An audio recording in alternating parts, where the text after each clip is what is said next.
Hi, and welcome to our special Halloween edition of Now Streaming for the month of October 2021. Hey everyone, thanks so much for joining us. Jen and I are here to give you some spooky and seasonal streaming recommendations, as well as letting you know where you can find some of the movies from recent and upcoming episodes of the podcast. We'd also like to let you know that you can follow the podcast on social media. Our Facebook page is Every Romcom Podcast and Blog. Our Instagram is @EveryRomcom, and our Twitter handle is @EveryRomcomPod. And as always, you can find the podcast at everyromcom.com. Send us feedback at feedback@everyromcom.com. And if you like what you hear, please rate, review, and subscribe us on Apple Podcasts so you never miss an episode.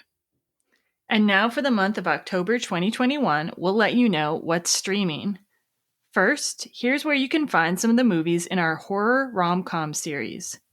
For our last episode, we featured Happy Death Day, a PG-13 time loop slasher with a side of rom-com. You can find Happy Death Day on FXNow and Spectrum. Soon, we'll be releasing our episode on 2019's zombie rom-com Little Monsters, featuring Lupita Nyong'o fighting zombies on a kindergarten field trip. You can find Little Monsters on Hulu. And later in the month, we'll be releasing an episode about the zombie romance Warm Bodies, which you can stream on HBO Max, Cinemax, or Spectrum. And especially since I work at a library now, I'd like to remind you that you can also find most of these movies at your local library. At the end of most episodes, you'll find recommendations for movies to watch as a double feature with the movie we're discussing that week. Here are some of the double feature recommendations for Happy Death Day. I recommended watching the sequel to Happy Death Day 2 You, which is also available on FXNow and Spectrum. Sybil recommended Freaky, also directed by Christopher Landon, the director of Happy Death Day, available on HBO Max and Spectrum. I recommended Disturbia, written by Christopher Landon, available on HBO Max and Spectrum.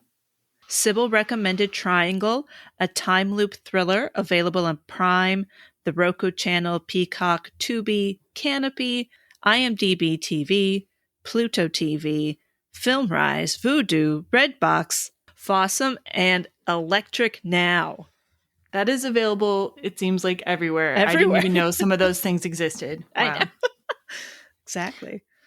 I recommended Scream 2, another intelligent slasher set at a college, which is available on Pluto TV, Philo, AMC Plus, and Spectrum. And finally, Sybil recommended Palm Springs, another time loop romance available on Hulu. And now we'll get into our recommendations for romantic and or funny movies and TV shows that will fill you with the Halloween spirit.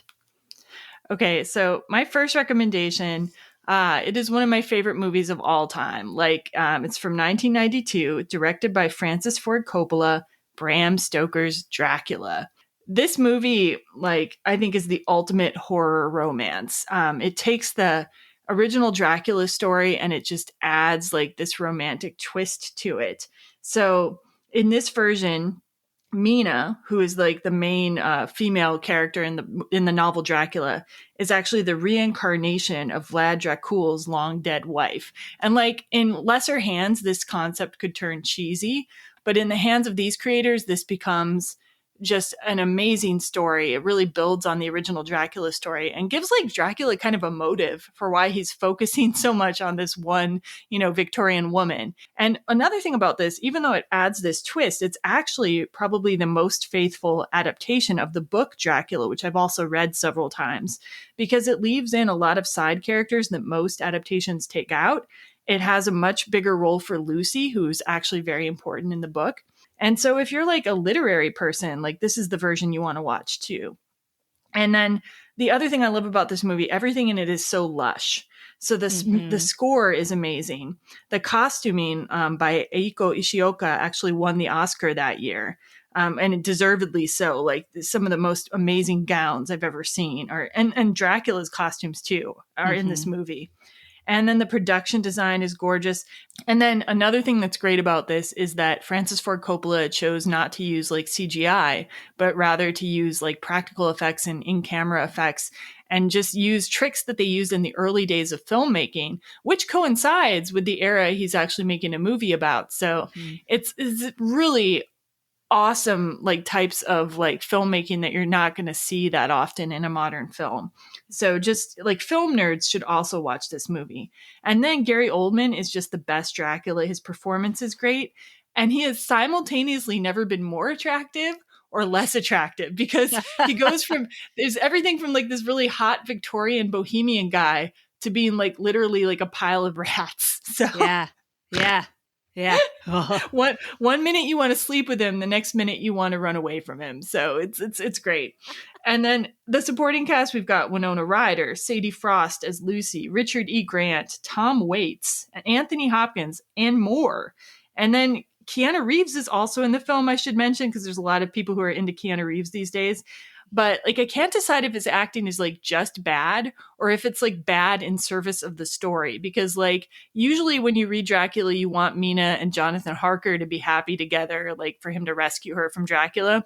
But in this movie I really think that you kind of want Jonathan Harker to not seem that appealing so that you can play up the Mina Dracula romance. So maybe the bad acting worked. I don't know. Or maybe it was on purpose.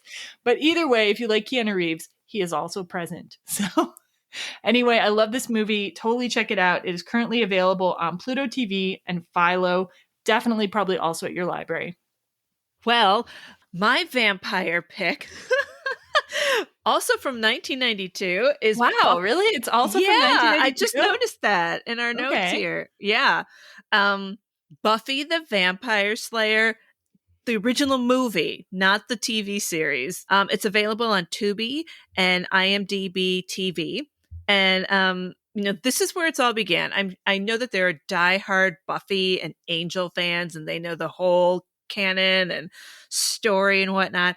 It had been a long time since I had seen this, so it was fun to revisit. And of course, Joss Whedon is our writer, and he's the king.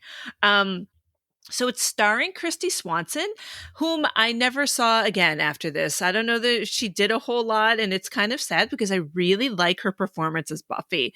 Donald Sutherland as Merrick, the everlasting Slayer trainer. He's so creepy. Even when he's not supposed to be, I think he's just still really creepy. And then there's Paul Rubin, Pee Wee Herman just cracks me up. He is very funny in this. He plays a vampire kind of henchman for Lothos. And Lothos is played by Rutger Hauer, who is more of like a serious, straight actor. And for him to be in this kind of ridiculous, rompy thing is very funny. And then there's Luke Perry, hashtag Luke Perry forever, as Pike, the reluctant love interest. And then I know that people know this about this lore, that Hilary Swank is in it. I forgot how much she's in it. Like, she's the ultimate stuck-up, shallow, popular Valley Girl high schooler, giving us the famous line, "Get out of my facial," which I had also completely forgot about and was pleasantly surprised. And David Arquette as Pike's loser friend who turns into a vampire. And then, even better, Jen, was all the other uncredited actors that I was like, wait a minute, that's Ricki Lake. She plays a waitress, and she's hilarious. And then there's this blew me away. It's Ben Affleck. I mean, he plays basketball player number 10 with one line. Yep. And as the school dance was happening, I'm like, they keep cutting to the DJ, and I'm like, is that Slash from Guns N' Roses? And I'm like, is that him? That was Slash. And then a vampire DJ takes over. It's Alexis Arquette. And apparently, I didn't notice this at all, but Seth Green plays a vampire, also uncredited. It was just that was a lot of fun to catch all that later on. And as a teen, I mean, I loved the movie a lot. And 29 years later, not too bad. And the end is when I really laughed out loud again. And I absolutely, for the romance element, I really was into the chemistry between Buffy and Pike. It was hot. That Nice. that held up over the years. Good time after all this time, and of course, it spawned the whole franchise, and which I can't watch because it scares me. So there you have it. I can watch the movie; doesn't scare me, but the series does. Give it a Nice. shot. Well, Mm-hmm. this is a perfect place for things that are a little bit spooky but don't really scare people, you know? Like that's I think Right. there's a lot of people who want that niche. So, That's yeah. yeah. I'm here to give it to you, folks. I'm here to deliver Nice. on the. You won't be scared too much. So my second pick might scare people. It is called Penny Dreadful. It's a television show. It ran from 2014 to 2016, and it's available on Showtime and Spectrum. There is like a second version of Penny Dreadful that has nothing to do with this story. So I'm not talking about that right now, just the original. This show is to TV, basically what Bram Stoker's Dracula is to film. It's just this Mm. gorgeous recreation of Victorian era horror with amazing attention to period detail and just great acting. So, like, if you like Bram Stoker's Dracula, you will like to see Penny Dreadful and vice versa. It stars Eva Green, who is, I think, is an amazing actress, as Vanessa Ives, and she's kind of like a psychic, kind of like maybe a little bit of a witch, and she's an original character, but in the narrative, she's surrounded by characters who were created in the Victorian era, like everything from Victor Frankenstein to Dorian Gray, and then characters from Dracula, including like characters that like you could imply were in Dracula, but you never read about, like Mina Murray's father. So it's this really interesting mix of original storytelling and like nodding to the Victorian horror that kind of like spawned our tradition, our horror tradition. Mm-hmm. And then there's like a love interest in this too. So Josh Hartnett, if you ever wondered what happened to him, plays Ethan Chandler, who's Vanessa Ives' love interest. And Eva Green and him have such great chemistry. And one of the things I really love the most about this series, like I love how cinematic it is, first of all, but I also love the time that's actually given to women's stories. So it's very much centered on Vanessa Ives, and there are whole episodes where it's mostly about the women, including one of my favorites. There's a season 2 episode called The Nightcomers. And in that episode, Patty Lupone is co-starring with Eva Green, and she plays an older witch who mentors Vanessa. I think it's just like one of the best hours of television I've ever seen. I think you could probably even watch that episode as a standalone episode and still get something out of it. And it's Mm. just great acting, especially. And if you're a fan of Patty Lupone, do not miss it, like for real. She also shows up as like a different character in season 3. And it's not even mentioned that she's really a different character. She just comes Huh. back. And I'm like, that's awesome. I like it. And the only real cautionary note I would give about this series is it did not have the most satisfying ending. And I really felt like they said that it wasn't ended prematurely, but to me, it really felt like the show had been ended prematurely. Like they had like this whole other season's worth of storytelling they needed to do. So that kind of sucks. But at the same time, I think like it didn't end in a stupid way either.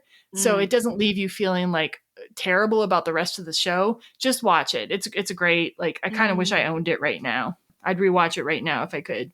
It sounds great, but I I would be. think you might be scared. You might be. The nightcomers you might be able to handle. I don't know. Well, I'll tell you what. After rewatching uh, Buffy, and then just kind of searching around for kind of semi-scary films that I could watch, I went and dreamt about vampires. I dreamt I became a vampire, and everybody was becoming a vampire. So that alone was up in my dreams. So just imagine if Penny Dreadful, just See, to Penny me, Dreadful becoming a again. vampire is goals. So any vampires out there, like, please, I'm It wasn't interested. scary, but it was like it was happening, and it's like, of course, because I was just thinking about that.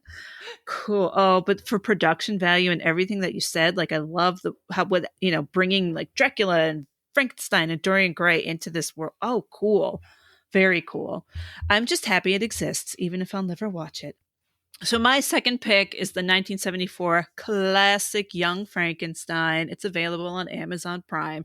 I mean, I don't know who doesn't know about it, right? It's a Younger people might not. really Yeah. very young Yeah. people. Well, it Yeah. is 74. Yeah. There are a lot of people in there that are not a lot of people, but a couple actors who I know were big back then that I don't know anything else they've ever been in. So I guess you're right. So it's about the grandson of the infamous scientist Frankenstein, and this young Frankenstein is trying to distance himself from that past. He's a serious scientist, where his grandfather was just, insane to even try what he did.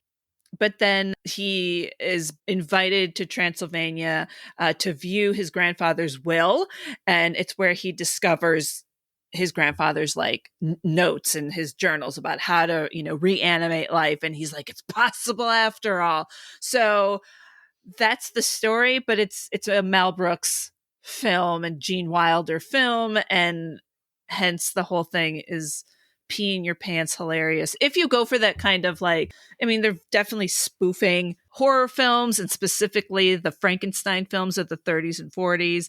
I mean, the Igor says, walk this way, and then they all follow the funny way he walks, and Mel Brooks did that in 3 other films he did too. And so it's just super funny. It's super fun. Oh man, it's been a while, and it's a good time.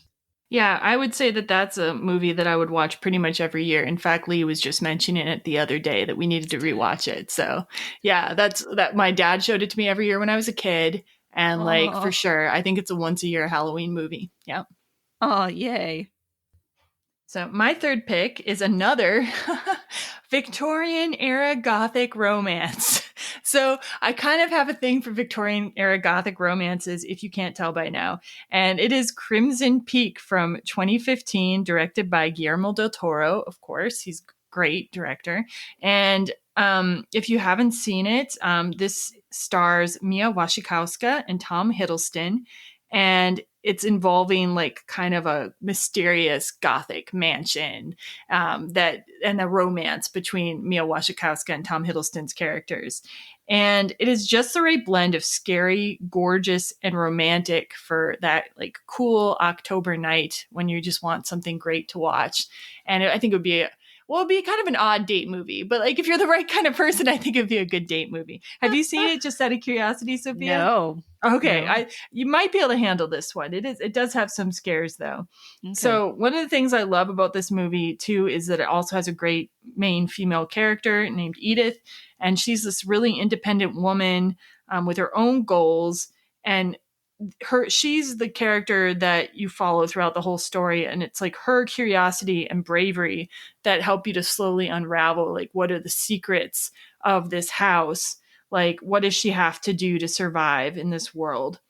So Guillermo del Toro films are always visually stunning. This one is no exception. There's so much attention paid to the production design and costuming. If you listen to the commentary, you find out even more about how in depth that was. And it's a beautiful film. Any film nerd should definitely watch it. Would make a great double feature with another Guillermo del Toro film or with Bram Stoker's Dracula. And check it out. Oh, and it's available right now on Netflix. So convenient for a lot of people. Nice. My third pick was Ghost. It's available on Netflix right now. And I was I'll be honest, there were other films that I love even more that I wanted to recommend and could not get them anywhere on streaming. So I'm like, well, I do want a romantic ghost story, and well, here it is. And can I tell you, it held up. It held up. And I'm so pleasantly surprised, and so it was so worth my time. It stars Patrick Swayze, Demi Moore, Whoopi Goldberg, and she is the best. She owned this film. She won Best Supporting Actress for this role, and 100% well-deserved. It's directed by Jerry Zucker, who was known for Airplane, Top Secret, and Ruthless People. And I was reading the notes, and it was kind of it was a big decision to let him film this movie because of his slapstick, past in filmmaking. But, he's made a great love story. So they did it. It's edited by Walter Murch, who is a 3-time Oscar winner, one for his editing The English Patient. So, when those credits came up, his name, I'm like, oh, it's going to be good. And he was also nominated for Best Film Editing for Ghost. So the story, the humor, and the romance, I would say, held up. And it it was just a good old-fashioned ghost love story. I don't know how else to say it. Well, it won Best Screenplay, so that's also, you can't go wrong there as well. And the score is slow and full of strings, and it really pulls at your heart. And it was nominated for Best Score, and they're shirtless guys with abs, and it was nominated for Best Picture. So I thought you were going to say it was nominated for Best Abs after you said that. and nominated for Best Abs. Honestly, like after the opening, the kind of opening credits and panning in this kind of spooky area, and then you see this wall come down. I remember that from seeing it a long time ago. They knocked down a wall, and it's Tony Goldwyn and Patrick Swayze shirtless, and the lighting, bam, on the abs. And I'm like, hell yeah, let's keep going with this one. So that's about it. That's all you see. But it was worthwhile. And I cannot hear Unchained Melody without thinking of this movie. I'll never be able to separate it, and it's wonderful. The special effects are a little outdated, and wow, things have changed, but you can get past it. And I personally love the shots of New York in 1990, and like all the location downtown by the Stock Exchange. I worked right near there. I mean, I walked that every day to work for 5 years. So that was cool. Yeah, that was fun. I rewatched this movie recently, and I cried at the end. And I hadn't cried at the end when I was younger. So it grew on me, I think. Yeah.